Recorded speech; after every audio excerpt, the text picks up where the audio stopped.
ஒரு நாள் ஒரு நரி கிணற்றில் தவறி விழுந்துடுச்சாம். விழுந்த அந்த நரி யாராவது வந்து தன்னை காப்பாற்றுவார்கள் என காத்திருந்துச்சு.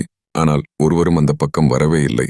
அதனால் சாப்பிடவும் முடியாமல் தூங்கவும் முடியாமல் தண்ணீருக்குள்ளேயே தவித்துக் கொண்டிருந்துச்சு நரி. 10 நாட்கள் கடந்து போச்சு. அன்னைக்கு அந்த பக்கமாக ஒரு ஆடு மே மே என கத்திக்கிட்டே வந்துச்சு. உடனே நரி உஷாரானது. இந்த ஆட்டை வச்சு எப்படியாவது மேலே வந்து விட வேண்டும் என்று நரி நினைத்து கொண்டது.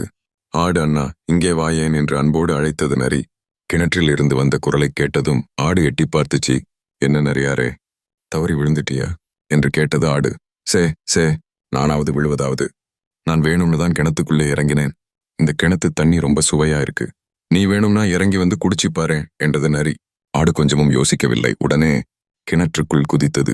நரியே, இந்த தண்ணி சுவையா ஒண்ணுமில்லையே. உன்னை நம்பி வந்தேன் பாரு. வெளியில போறது என்று கேட்டது ஆடு. முதல்ல உன் மேலே ஏறி நான் வெளியே போறேன். அப்புறம் கையை நீட்டுறேன். கையை பிடிச்சுக்கிட்டு நீயும் வெளியே வந்துடு என்றது நரி. ஆடும் ஒப்புக்கொண்டது. ஆடு மீது ஏறி நரி வெளியே வந்தது. கையை கொடு, என்னை சீக்கிரமா காப்பாத்து என்றது ஆடு. உன்னை நான் எப்படி காப்பாத்துறது? எதை செஞ்சாலும் விவேகமா புத்திசாலித்தனத்தோட செய்யணும். இப்போவாவது புரிஞ்சுக்க. நான் வரேன்னு சொல்லிவிட்டு நரி கிளம்பியது. தன் முட்டாள்தனத்தை நினைத்து ஆடு வருந்தியது.